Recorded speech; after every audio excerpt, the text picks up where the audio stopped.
Un petit fortin en 1940 dans les Ardennes. Ce fortin sert d'avant-poste face aux Allemands.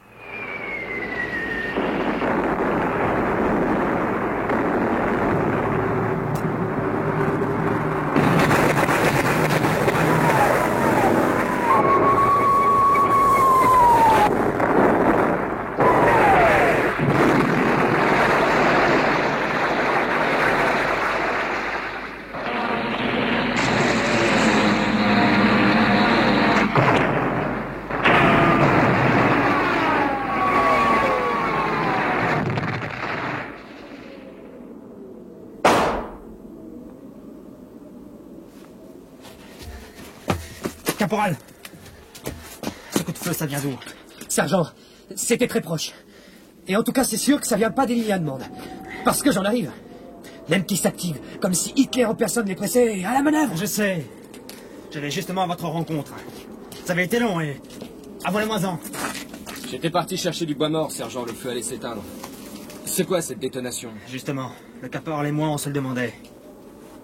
Oui, à Ramon. Quand je suis parti au bois mort, il lisait dans son gourbi. Il doit y être encore. Eh bien, allons-y.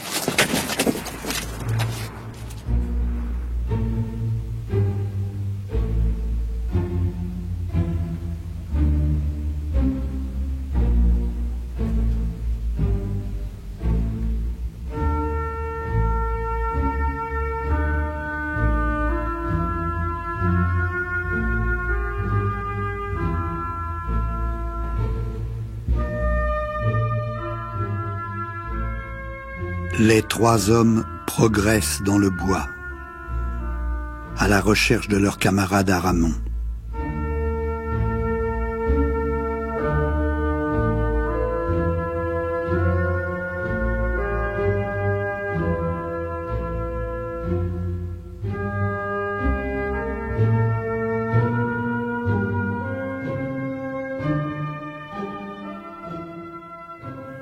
Ils parviennent devant une sorte de casemate dont ils vont pousser la porte.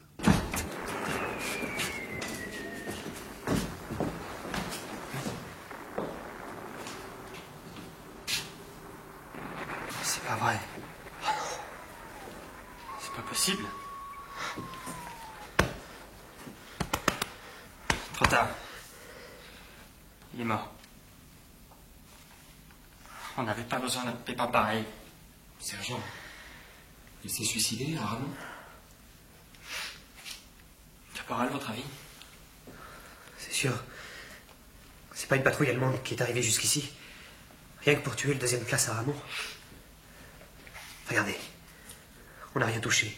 Rien fouillé, rien pris. Non, les cheneux, quand ils font un raid, ils cherchent toujours des cartes avec nos positions marquées dessus. Non, c'est pas les Allemands. Moi, je penche plutôt pour un suicide. Dites voir, caporal. Ouais. Vous en connaissez beaucoup, vous, des gars qui se suicident d'une balle derrière l'oreille? Moi, pas du tout. C'est-à-dire? Moi, je pense comme vous, sergent. Se suicider d'une balle derrière l'oreille, c'est vraiment pas pratique. C'est même un truc étrange. Il me semble, en effet. Et vous, caporal, à la réflexion, vous en dites quoi? Pas pratique. Pas pratique, c'est sûr que c'est pas pratique. Mais c'est pourtant faisable, ce qu'on dirait, puisqu'Aramon s'est tué. Expliquez-moi comment il a fait. Ah oui, fais-nous voir ça. Caporal. Vous pouvez me passer votre arme, sergent? Si vous pensez que ça peut être utile à votre démonstration... Tenez, caporal. Il y a le cran de sûreté, mais vérifiez tout de même. Ce ne serait pas le moment d'avoir un deuxième accident. Le cran de sûreté est bien en place, sergent. Bon, comment je vais m'y prendre, moi? Il aurait pu faire comme ça. Voilà. Vous voyez? Non, mais évidemment, c'est pas un geste pratique. Vu que ça vous met le cou dans l'air et qu'il faut quand même tourner la tête à cause de la longueur du canon. C'est pas une position habituelle. Et c'est même franchement inconfortable, mais je répète, c'est faisable. Techniquement, c'est faisable. Ouais. C'est pas très convaincant parce que c'est pas logique. Mais c'est vrai que c'est tout de même faisable. Pensant. Ça répond pas à une autre question. Vous me direz ce que vous voudrez, mais c'est quand même bizarre qu'il ait fait ça à Ramon. Non, sergent, il l'a pas fait. C'est impossible qu'il ait fait ça. Enfin, je crois pas. Dis donc, Moisan, il faudrait voir à pas dire n'importe quoi. Le caporal n'a pas tort. Moisan en est en 40. Maintenant, quand on dit quelque chose, on doit pouvoir le prouver. Parce que ça serait dans le civil, cette affaire. Vous auriez la police scientifique et tout le bazar qui vous étudierait chaque détail. Justement, sergent. Mon objection, en quelque sorte, c'est scientifique. Oh, Moisan la science. On aura tout vu. Bon. Bien déballer votre argument, Moisan. On verra bien si ça tient la route. Bah, maintenant, j'ose plus tellement. Hein. Je suis qu'un simple paysan, moi. Le caporal est vendeur à Paris et vous êtes instituteur, sergent. Alors, si vous dites que ça s'est passé de telle façon, moi, ça m'est difficile de vous dire en face, vous avez tort. Et je sais qu'Aramon s'est pas suicidé parce que tout simplement, c'est pas possible. C'est absolument impossible. Arrête de voir, de faire ton modeste avec le coup du paysan. On a eu le temps de remarquer que t'étais un finot. Déballe-nous ton histoire sans faire de chichi. Oui. Le moment est venu de tirer cette affaire au clair. On vous écoute, Moisan. D'accord. La balle est entrée derrière l'oreille droite. Bien observé. À regarder la démonstration du caporal, c'était déjà pas une mince affaire. Et alors? Eh bien, c'est encore plus difficile à gober si on considère un petit détail que tout le monde a l'air d'oublier. Tu vas nous faire lanterner longtemps comme ça? Pas une seconde, caporal. Comment il a fait, Aramon, pour se tirer une balle derrière l'oreille droite alors qu'il était gaucher? C'est pourtant vrai qu'il était gaucher. Je le revois encore avec son mousqueton quand on faisait des patrouilles dans la salle. Petit détail, comme dirait Moisan.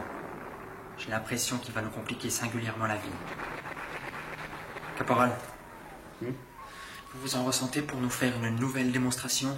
Ouais, caporal. Fais-nous voir un peu comment tu fais maintenant. Négatif. Si c'était déjà un peu juste pour un droitier, alors un gaucher, c'est même pas la peine d'essayer sans se couvrir de ridicule. Écoutez les gars, c'est tout de même assez grave ce qui nous arrive. On va en parler. Tous les trois. Et sérieusement. Avant l'arrivée de la police militaire. On est trop près du front. On est le front. La police se déplacera pas. Surtout que du côté des chenus, depuis quelques jours, il y a comme qui dirait du préparatif dans l'air. En tout cas, ce qu'on pourrait faire, c'est le porter dehors à Ramon, sous les sapins. C'est sûr que ce serait moins gênant. Roulez-le dans sa toile de tente.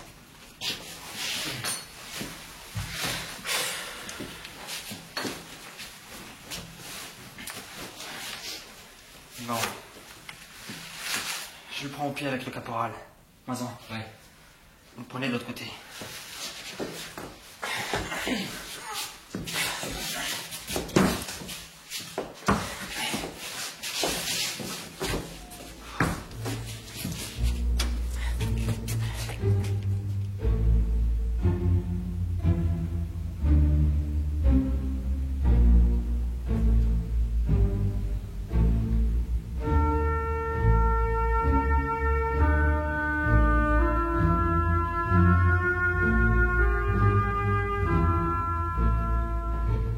Le sinistre cortège est sorti de la casemate et va progresser lentement.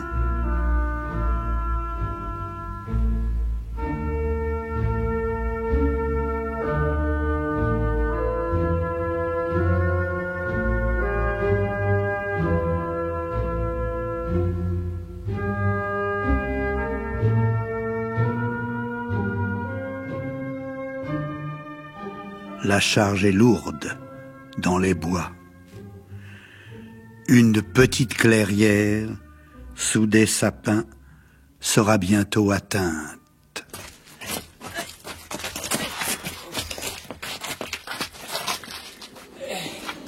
C'est un faux maigre, Ramon. Soutiens-le davantage au lieu de parler. Là, posez-le là. C'est pas de refus.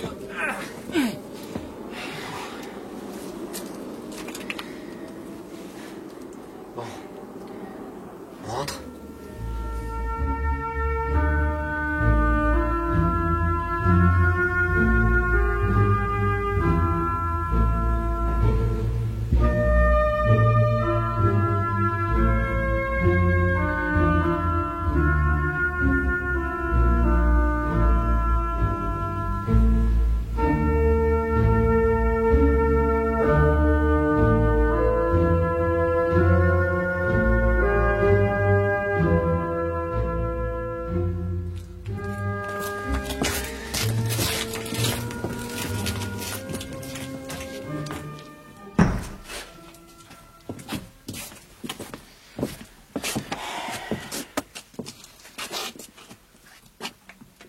Pour le corps, va quand même falloir aviser en vitesse.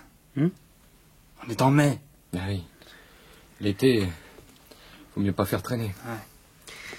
Ça fait tout drôle de le savoir dehors, sous son sapin, comme s'il dormait.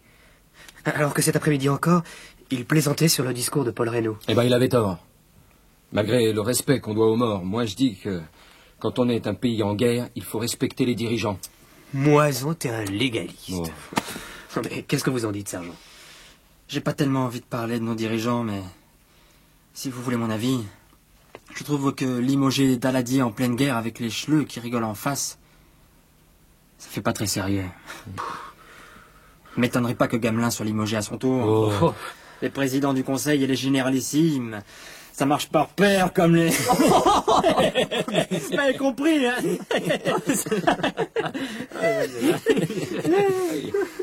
Donne-moi une cigarette, tiens. Ouais. Ah, la vie reprend, hein. Bah, c'est tant mieux, parce que moi, les macabées, ça me donne le cafard. Même chez nous, quand on tue le cochon, bah, c'est marrant. Hein. Mais la gorge, moi, ça me la noue. Ouais, remarque le cochon. Comme on lui coupe le kiki, il peut pas avoir la gorge nouée. Bon, les gars, je suis pas contre un moment de détente, mais n'espérez pas que cette histoire va en rester là. Le décès d'Aramon, va falloir en parler. Et sérieusement. C'est sûr, sergent. Mais en attendant, c'est l'heure du Pernod. Ah. Et le Pernod pour le combattant du front, c'est sacré. Et d'autant qu'avec les chleux, avec leurs schnapps et leurs bières, c'est probable qu'ils nous envient notre production viticole. Autant où ça va, vous allez bientôt insinuer que c'est à cause de ça qu'ils nous font la guerre. Hein. Ouais, ça vaut autre chose, ces gars-là. Tant qu'on les aura pas reconduits à Berlin, un coup de savate dans le derrière, ils nous foutront pas la paix. C'est pas d'actualité de les reconduire à la frontière. On n'a pas le droit de leur tirer dessus. Alors moi, je comprends pas ce qu'on fait là. Vous comprenez, vous, sergent? Y a rien à comprendre. Si c'était une guerre comme les autres, elle s'appellerait pas la drôle de guerre. Sauf que moi, je la trouve pas drôle. Moi non plus. Entre septembre 39 et maintenant, qu'on est en mai 40, j'ai pas tiré une seule fois sur les chleux. Alors si c'est une guerre pour de rire, qu'on le dise. Et je rentrerai à la ferme parce que là-bas, ma paire de bras, elle manque. Ouais. Moi, c'est ma femme qui me manque. Vous qui êtes marié aussi, sergent. Elle vous manque pas trop, votre régulière? Oui. Il vient ce Pernod? Ça marche, sergent. Allez. Allez.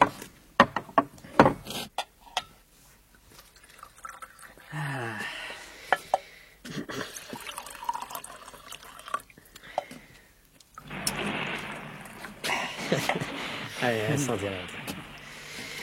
Et toi, le pécor? Elle te manque pas? Ta bourgeoise? Le pécor, il dit bien des choses, caporal. Pour ce qui est rapport à la bourgeoise, elle me manque pour la bagatelle, mais je m'inquiète moins d'elle que de mes vaches et de mes veaux. Avant septembre 39, j'étais à l'eau, régime sec. C'est-à-dire que dans l'enseignement, de temps en temps, je buvais un apéro, rien que pour contrarier les types de l'extrême droite qui disaient que la France était avachie entre le PMU et les apéritifs anisés. C'est qui l'extrême droite? T'es un décrottable, Moisan. T'as donc pas d'idéal en dehors de tes vaches et de tes veaux? Tu fais pas de politique? Si, celle de mon portefeuille. Et vous, sergent, vous seriez pas un peu socialo, des fois? Moi, j'étais pacifiste. Et je me retrouve avec un fusil dans les mains. J'étais pour l'international, et je me retrouve en face des Allemands. Alors maintenant, j'ai surtout envie que ça s'arrête et qu'on nous renvoie chez nous, comme dirait le Pécor. Vous avez raison, sergent. Et toi, caporal, t'en faisais, hein, de la politique? Penses-tu? Je votais radical. Pour Daladier, le taureau du Vaucluse, avec son cousin boulanger en Provence. Mais c'est que ça me plaisait bien, tous ces trucs-là. On avait l'impression que là-haut, c'était des gars comme nous. Tandis que le Paul Reynaud, qui fréquente les banquiers et qui fait pas un pas sans sa comtesse, tu sens tout de suite qu'on n'est pas du même monde. Hein. Ouais. Vous pensez pas, sergent? Non, Reynaud, ça n'a rien changé. Les discours, d'accord, mais on bouge pas. On attend que le Schleu se réveille et décide de l'offensive. La bêtise, c'est septembre 39. Comment ça? C'est simple. Les Schleux étaient partis en Pologne plus vite qu'avec l'agence Cook. C'était à ce moment-là que l'armée française devait leur tomber sur les arrières Oui. et leur casser les reins une bonne fois pour toutes. Vous n'avez pas tort, caporal. À un détail près. Hmm? Rappelez-vous la mobilisation. Ça a traîné 1 mois. C'était un peu juste pour attaquer, mais c'est vrai que c'était faisable.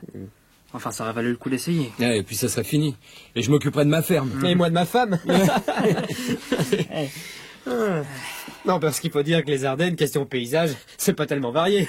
Qu'est-ce qu'on y fait au juste dans ce pays, sergent? Moi, je suis ici que depuis 8 jours. Hein. J'étais en face à la ligne Siegfried depuis septembre 39. C'est au caporal qu'il faut demander ça. Hein. Oh, vous faites pas avoir à ces airs naïfs, sergent. Aramon et moi, on est dans les Ardennes que depuis janvier.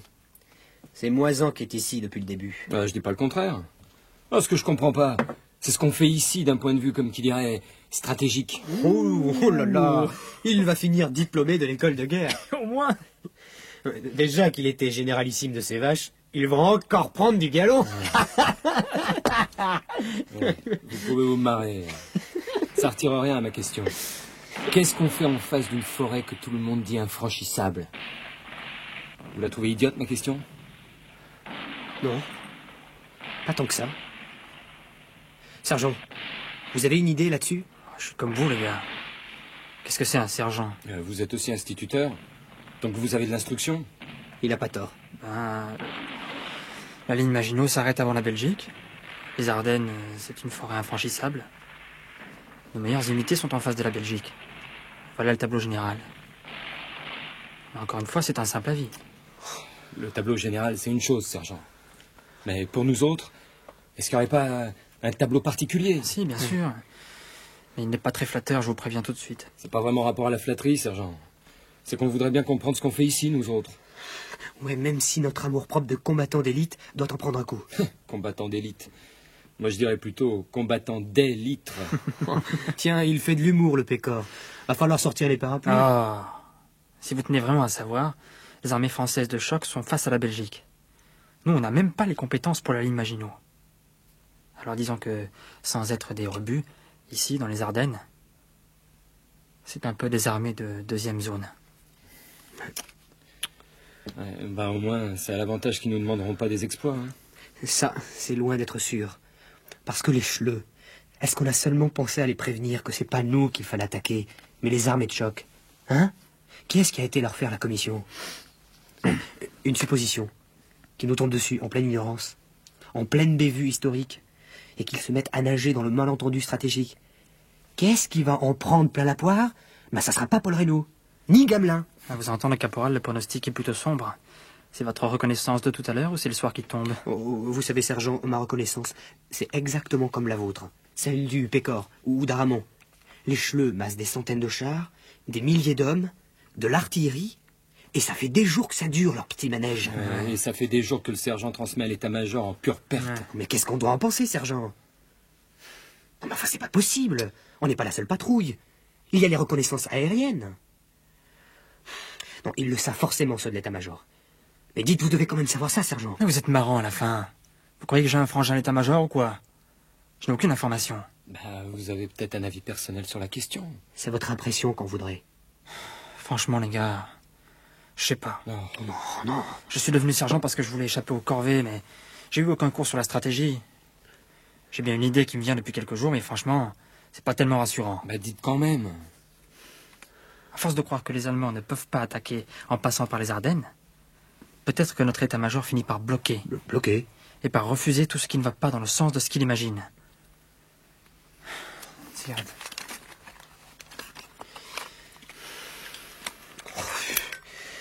Nous voilà beau. Attends, le Pécor. C'est pas encore du sûr.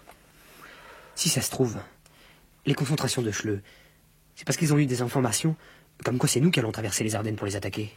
Nous? Qui ça, nous? Le sergent, toi et moi. Un commando suicide, si tu préfères.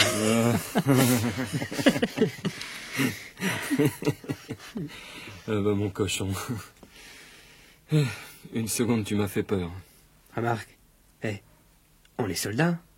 Attaquer, ça pourrait faire partie de notre devoir. Même si on souhaite que ce soit plutôt d'autres armées. Ah oui, alors. J'ai pas vraiment envie de me battre, moi. Sergent, écoutez pas Moisan. Il se réserve simplement pour la contre-offensive finale, comme Foch en 1918. Tiens donc. Écoutez-le, celui-là. Et une supposition que je sois tué ou amputé, hein? Oh ben ça, mon vieux, on en est tous là. C'est pas vrai, sergent? Si. Et mon impression, c'est que si ça s'arrange pas du côté des ambassadeurs et compagnie, la guerre ne sera plus drôle du tout. Eh, suffit de se rappeler les images sur la guerre d'Espagne. Il y rigolait pas. Sergent, votre histoire d'ambassadeur, c'est quoi, au juste? Les bruits qui courent. Quel genre de bruit? C'est vrai, sergent. Vous avez été en perme dans la capitale il y a pas 15 jours. On entend des choses là-bas? Pas forcément des choses intelligentes. J'ai l'impression que les bêtises qu'on entend à Paris, c'est celles qui arrivent ici un peu plus tard. Tantôt amplifiées, tantôt déformées. Vous avez le chic pour pas répondre quand vous en avez pas envie, sergent. Silence, l'ennemi guette vos confidences. Il n'y a rien de secret dans tout cela. C'est une chose qui se dit, que la guerre pourrait tourner court. Mais comment ça, tourner court? Eh bien, avec une solution diplomatique, une sorte d'arrangement entre l'Allemagne, l'Angleterre et nous, afin d'éviter une vraie guerre. Ouais. Eh ben, moi, je dis que ce serait plus raisonnable de s'entendre que de s'étriper. D'autant qu'on s'est mis en guerre pour la Pologne. Bon, d'accord. Mais maintenant, il y en a plus de Pologne. Oui. Tout cela serait plus logique et pourtant... Pourtant quoi, sergent? C'est marrant, mais... je n'y crois pas. Un sixième sens, sans doute. Mais pourquoi vous n'y croyez pas? Une impression. Hitler. Je le vois comme un chien enragé. Vous savez, lorsqu'ils ont eu le goût du sang dans la bouche, ces bêtes-là, on les arrête plus. On a cédé à l'Allemagne sur l'Autriche, la Tchécoslovaquie et un tel autre point que j'ai oublié. Et pourtant, à chaque fois, Hitler ramenait sa fraise avec une nouvelle revendication. Alors j'en suis arrivé à penser que c'est vraiment la guerre qu'il voulait. Alors ça veut dire que tout est foutu. Irrémédiablement foutu. Arrête un peu le pécor. Tu vas vraiment finir par nous démoraliser complètement. Le caporal a raison. Elle n'est pas perdue, cette guerre. Elle est à peine commencée. Ah, n'empêche, sergent. À la façon dont ils ont liquidé la Pologne, on a pu se faire une idée de leur matériel, leurs blindés, leurs avions, et le moral de leurs fantassins. Oh, moi, j'ai un beau-frère dans les chars d'assaut. Eh bien, il m'a dit qu'on n'a pas à rougir de nos blindés, que nos chars B1 surpassent tous les Panzers. Tu parles. Ils attaqueront par des bombardements piqués avec des Stuka, et adieu tes chars d'assaut, même tes B1. C'est un concept de la guerre moderne, et c'est un avantage décisif.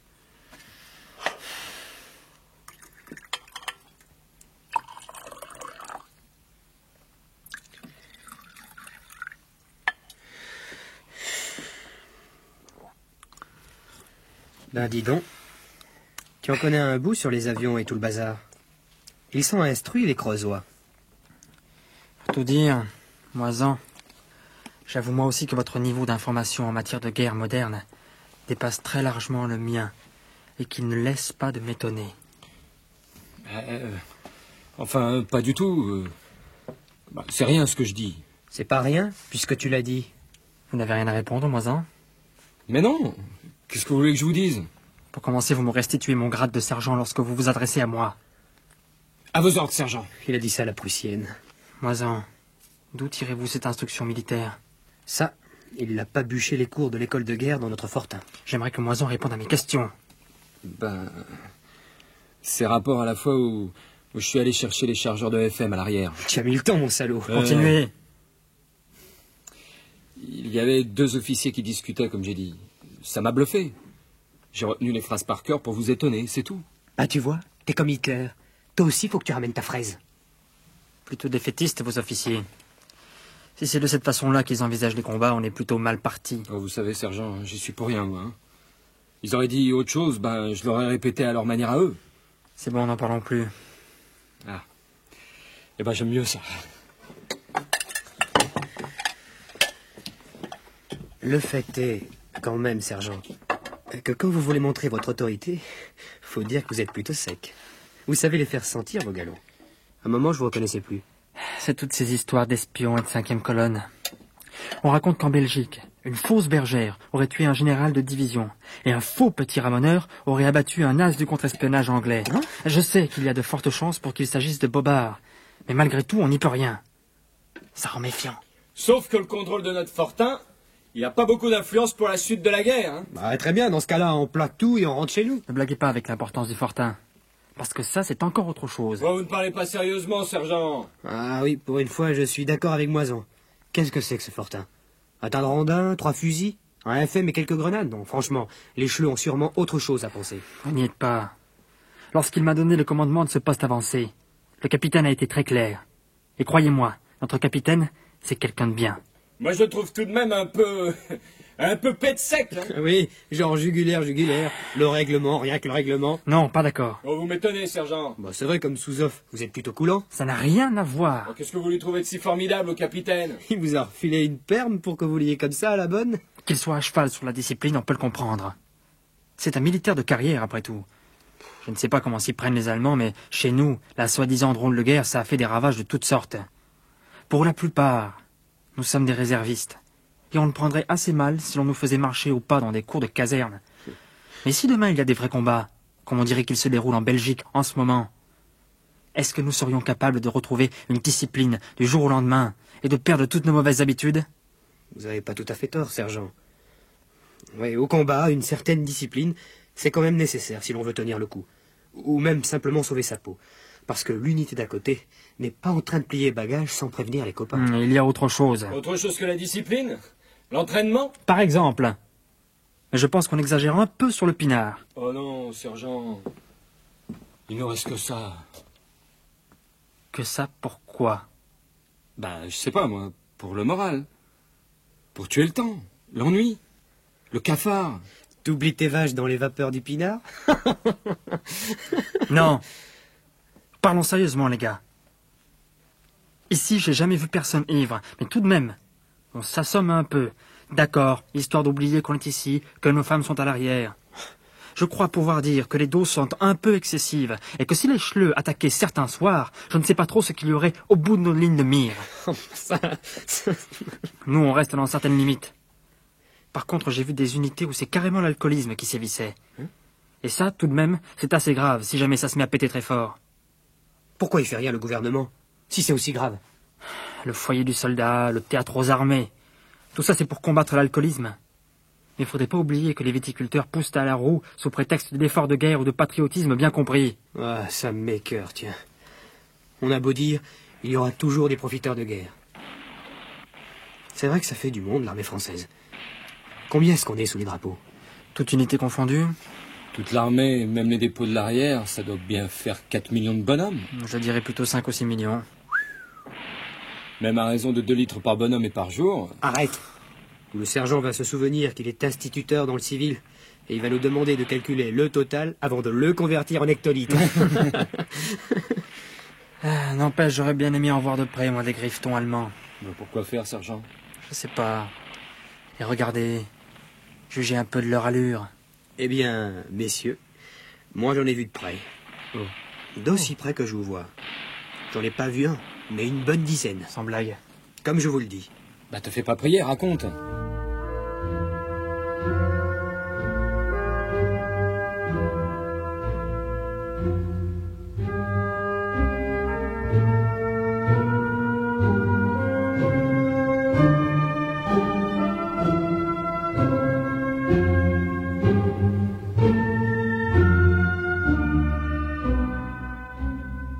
Les 3 hommes sont assis dans le fortin.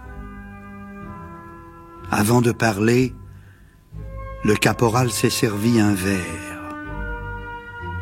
Il a bu, puis, regardant ses camarades dans les yeux, il parle. J'étais avec Aramon, dans la Sarre. Un jour, voilà un corps franc qui revient des lignes Chleux. Enfin, je crois que c'était un corps franc de chasseurs alpins. Enfin, en tout cas, des gars vraiment combatifs. Et au milieu, ceinturon d'effet et main en l'air, une dizaine de Chleux. Ils en menaient pas large, c'est moi qui vous le dis. Qu'est-ce qui s'est passé? Nous, on les regardait comme des bêtes curieuses, et puis des officiers sont arrivés, avec voiture et camion. Et ils les ont embarqués. Je suppose que c'était pour les interroger. Quelle impression ils t'ont fait? Ils étaient jeunes? Jeunes? Oui. Plutôt jeunes. Enfin, il y en avait même 2 ou 3 qui avaient l'air de gamins. Pour le reste, bien habillés, des bottes, des gars propres, rasé de frais.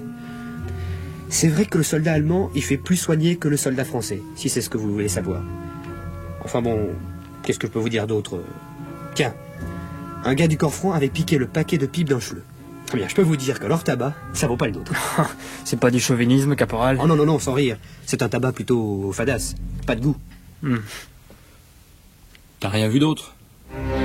Je sais pas, moi, quelque chose de pas banal. Ah mais si, voilà que j'oubliais le meilleur. Ils étaient pas tout seuls, mes chleux. Avec eux, il y avait un officier ganté et avec casquette à pompe. Et c'est quel genre, leurs officiers? Oh ben là, franchement, les nôtres à côté, ils ont l'air sympathiques. Non, non, vous auriez vu la prétention de ce gars-là. Il nous regardait d'une façon... Enfin, d'une certaine manière... Oh, je sais pas, moi. Comme si on était moins que rien. Et pourtant, il était vaincu. Il avait les mains en l'air. Et dans le fond, il dépendait complètement de nous. De notre clémence, comme qui dirait. Ben, s'ils sont comme ça dans la défaite, comme vainqueur, il ne serait pas un cadeau. C'est ce que je me suis dit, sergent. Pas question de tomber entre les mains de ces types-là quand on les a vus de près. Pour ce qui me concerne, vous m'en voudrez pas si je vous dis que je tiens pas à les voir. Ni de loin, ni de près. Là, je te donne raison, Moisin. Même tes vaches doivent avoir l'air plus humains. Ah, c'est bizarre.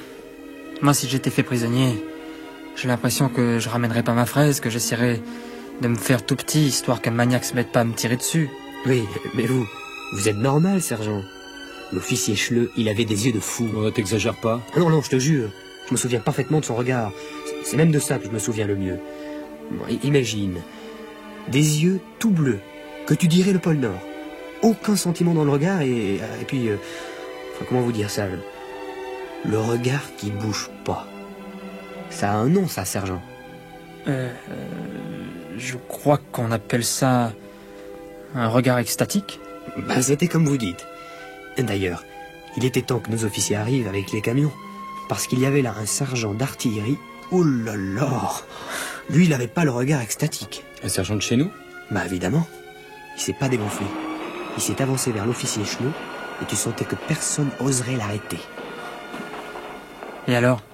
Eh bien, il a regardé l'officier Schleu avec une vraie haine dans les yeux, et l'autre a baissé l'œil. Je sais que c'est idiot, mais on était assez fiers de ce sous-off. Parce que, d'une certaine manière, l'autre, il a compris que chez nous aussi, il y avait des gars vraiment durs. Des types qui ne pourront jamais faire plier.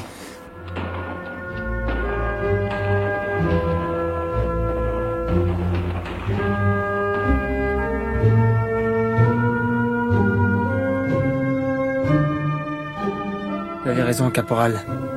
Aramon était un peu comme ça, lui aussi. Sauf le respect des morts, Aramon, c'est un fou furieux. On dit pas ça. Hein. Il en voulait, c'est tout. Depuis la Sarre qu'il en voulait. C'est bien ça qui est étrange. Aramon ne rêvait que plaie et bosse avec ceux qu'il appelait les boches. Et voilà qu'il se suicide. Ou qu'on le suicide. Ne blaguez pas avec ça, sergent. Je ne blague pas. Notre conversation était sympathique, mais il y a un coin de mon cerveau qui est resté bloqué sur la mort d'Aramon. Il ne s'est pas suicidé. Donc il a été abattu. Pourquoi un Schleu viendrait abattre Aramon et repartirait sans même nous tendre une embuscade? C'est vrai. Ça n'a pas de sens. Je pense qu'il s'agit d'un seul Schleu, un isolé. Parce que dans le cas contraire, c'est vrai qu'ils auraient attendu notre retour pour nous flinguer en bloc. Mais quel intérêt de tuer Aramon? Mais là, je te demande bien pardon. Je ne veux vexer personne, mais Aramon, c'était le plus combatif. Et comme serveur de FM, il était redoutable. C'est tellement vrai, caporal, que j'avais axé la défense du fortin sur Aramon et sa position de FM. À présent, le fortin n'est plus défendu. Ça nous attirera pas le feu des Schleux. Hein. Moi, ce que je comprends pas, c'est comment les Schleux, ils ont pu savoir toute l'importance qu'Aramon avait dans la défense du fortin. Ils en savent des choses, les Schleux. Bien renseignés. Ce fortin, par exemple. Je suis certain qu'ils en ont compris toute l'importance. L'importance? Oh, tais-toi donc. Le sentier, assez large, qui mène aux lignes allemandes. Le fortin, là, sous son feu. Notre capitaine, qui fait très bien son métier, a pris le temps d'en mesurer la largeur au centimètre près. Un capitaine arpenteur? On aura tout vu. Vous n'avez encore rien vu, Moisan. Ou bien, si vous préférez, vous n'avez pas fini d'en voir.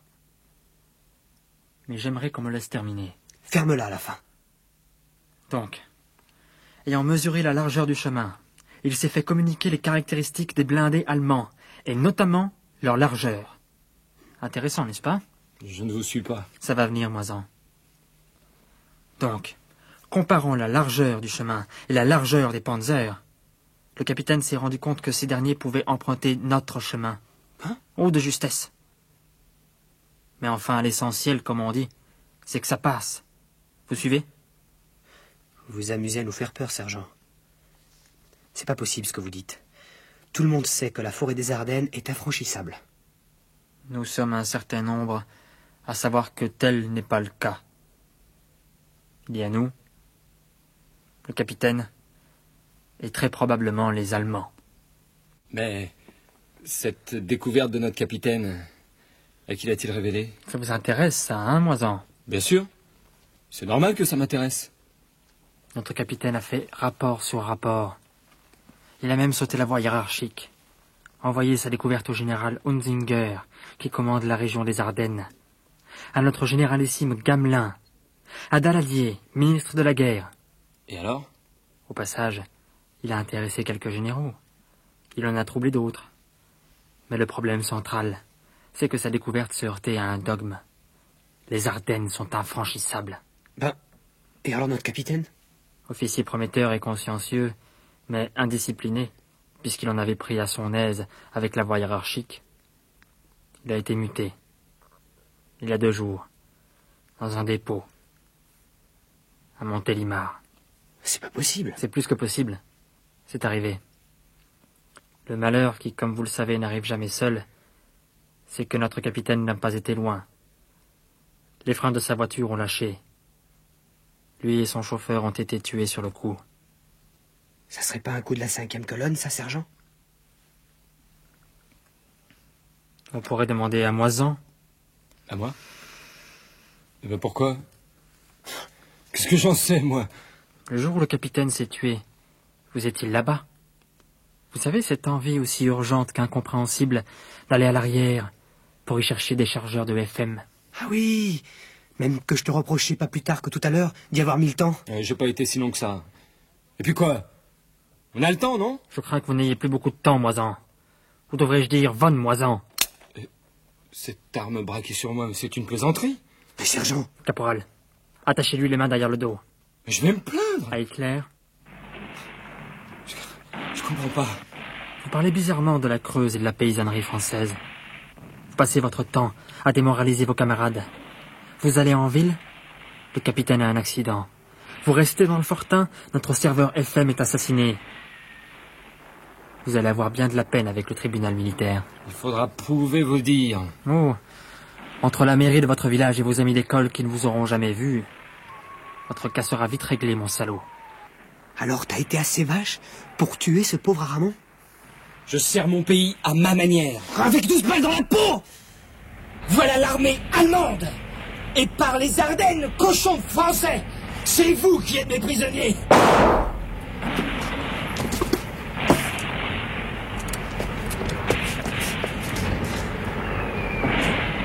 Je l'ai tué.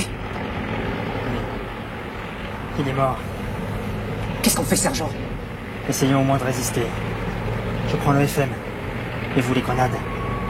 Venez.